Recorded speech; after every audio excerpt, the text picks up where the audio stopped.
Vamos continuar um pouco o tema das enganações e vamos falar um pouquinho assim, o que as pessoas comem que você não come, o que você dá para os seus filhos que você não dá para os seus filhos, o que são os absurdos que a gente deveria prestar atenção aí? Tá, eu vou começar falando de um ingrediente que eu não me lembro se a gente falou já na gravação ou nos bastidores, que é a margarina.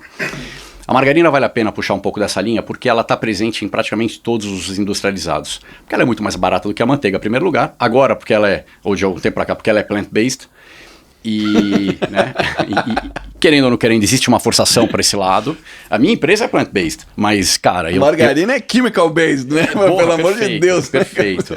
Só que a margarina olha que interessante.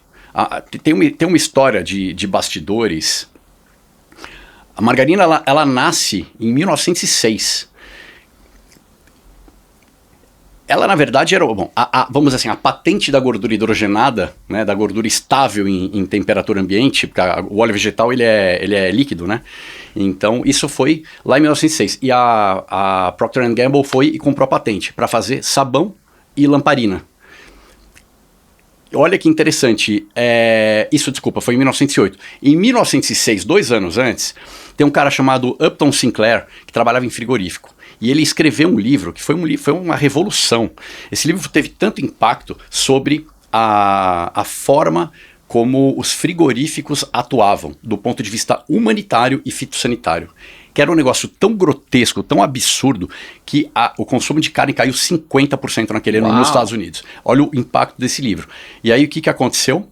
A Procter & Gamble comprou a patente e com o advento, teve uma conjunção de fatores. Com o advento da luz elétrica, ele sobrou com uma matéria-prima gigantesca. Falou, o que eu vou fazer com isso aqui? Então a gente, desde aquela época, é cobaia de pegar um ingrediente, um plástico, né, que a gente nunca deveria comer, e, cara, os caras fazerem teste com a gente, né? O flúor é um pouco assim também, mas deixa ele para outra hora. Mas assim, tem aqui isso aqui sobrando, o que a gente faz? E ele aproveitou a avenida aberta pelo livro do Sinclair, que a galera queria uma fonte de gordura mais limpa, né? E tava aquela avenida, aquela estrada pavimentada na frente deles. Beleza, vamos vender isso aqui para consumo humano. Limpa daqui, ajusta daqui, faz um controle fitossanitário e pau na máquina.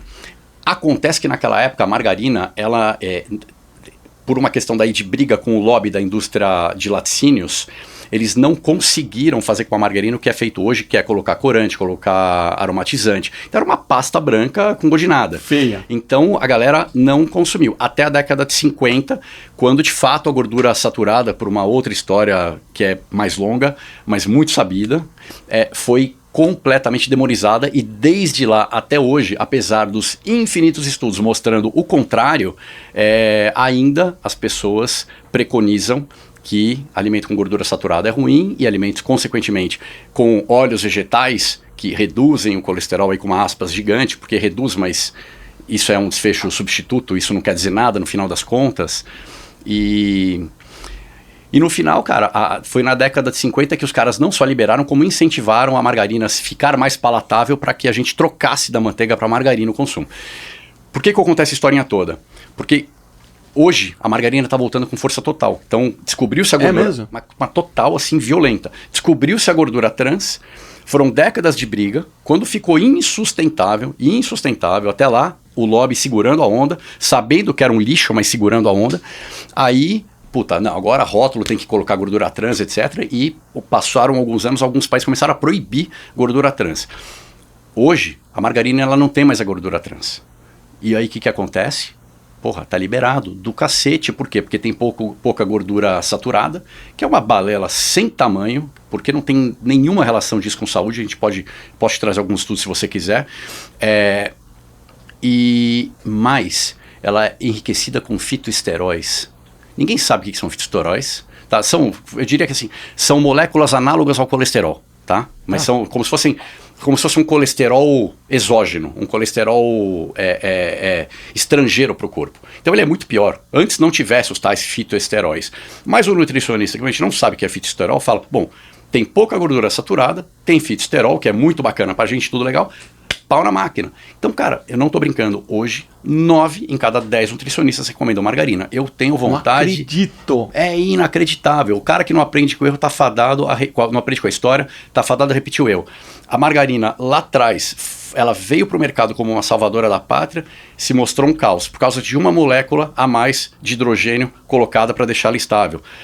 Hoje, a gordura da margarina, ela chama gordura interesterificada. É um nome horrível, que na verdade eles embaralham as moléculas não vou entrar em parte técnica, mas enfim, eles pegam os triglicérides da margarina, né, são três moléculas, uma molécula de glicerol, bagunçam aquilo tudo e elas se reagrupam. Cara, não precisa tentar entender muito bem o que eu estou falando, mas a gordura interesterificada é esse embaralhamento das partes da gordura. O que isso vai causar na gente daqui a pouco? Cara, ninguém sabe. Ninguém sabe. Estudo, né? Cara, o nutricionista e o médico deveriam partir do princípio da precaução. Ele não pode te dar um negócio que, no mínimo, na melhor das hipóteses, é químico, plástico, nada natural. No mínimo é isso, no mínimo. Cara, a minha mulher tá comendo margarina. Apesar de eu já ter trazido manteiga, gordura animal, olha aqui, ó, usa essa e tal. Ela ainda de vez em quando pega margarina. E eu até entendo, talvez, o porquê. É uma suposição minha. Porque a minha mulher foi fisiculturista, faz dieta sempre, se alimenta basicamente de produtos naturais, quase zero industrializado. Algumas coisas que ela gosta. Refrigerante, Coca zero caloria. E essa gordura que ela usa para preparar na panela. Na cabeça dela e de muitos nutricionistas que são desses atletas, eles priorizam a quantidade de calorias versus a saúde. Então o Coca Zero tá liberado, não tem problema nenhum. Pô, entre a gordura animal e a margarina, vai na margarina que ela é menos calórica. Então eu suponho que muitas das pessoas devem tomar essas decisões por conta disso. Marcelo, se a decisão dela de ir pra margarina foi caloria, ela tá muito errada. Então, você pode depois mostrar esse áudio pra ela hoje ainda, antes de ir pro ar. Porque, cara, caloria de gordura é caloria de gordura. 9 calorias por grama, ponto final. Ponto final, entendeu? né? Não tem conversa. Então, se é por essa razão, a razão tá errada. Eu diria pra você o seguinte, você falou de caloria. Ó, nutricionista padrão vê 3 coisas. Vê caloria, vê gordura saturada e vê sódio. Então, eu tô careca de receber no Instagram, galera me mandando print de N nutricionistas, endossando, por exemplo, uma farinha de trigo em detrimento a uma farinha, por exemplo, de coco ou de amêndoa, porque a farinha de trigo tem menos caloria. Cara, mas é lotado de glúten, não tem nada de bom na farinha de trigo. Naquela outra, tem gordura, é mais calórica, só que, cara, só tem coisa boa. Então, sabe quando fica míope? Vê colesterol, que é, né, gordura saturada / colesterol, vê caloria, e aí o cara se perde completamente. Então, assim, gente recomendando doce de leite, gente recomendando as piores farinhas, as piores gorduras, os piores produtos, muitas vezes fazendo analogia, fazendo uma comparação, um produto ultraprocessado, que é com óleo vegetal, ou margarina, ou o que quer que seja, porque aqui tem menos caloria do que, de repente, vamos supor, um abacate. E o cara pega e te manda comer 2 bolachas Oreo porque tem menos caloria, sabe? É um negócio que assim... Pô, cara, você é nutricionista, você não tem que ficar vendo se o cara vai só ingerir caloria. E a questão calórica, ela é muito mais complexa do que uma calculadora do que entra e do que sai. Embora, sim, exista é fato, a lei da termodinâmica, a questão é que a gente é uma combinação de equação química, metabólica. Não é linear, né? Não é linear. No final das contas, sim, você tem que... caloria que entra e caloria que sai tem que estar equilibrado se você quiser manter o peso, mas você não sabe quanto que é, até porque o seu metabolismo basal vai se adequar.